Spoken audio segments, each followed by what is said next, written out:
Hello everyone, welcome back to our channel. In today's video, I'm going to show you how to add a thumbnail view in SharePoint Online Document Library. Open your SharePoint site. This is my homepage of SharePoint site. I will navigate to the document library.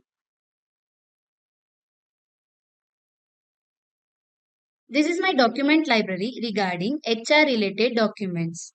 By default, thumbnail preview is not available in SharePoint Online Document Library. In this document library, we can find the different format of files here. Without actually opening the particular files, thumbnail preview helps to get the snapshot for each. So let me create it. Click on the add column, choose image, then click on the next button. Provide the column name as thumbnail.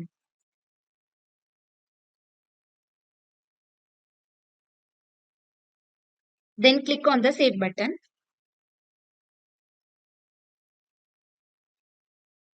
See, now we can find that it is giving a snapshot for each particular files.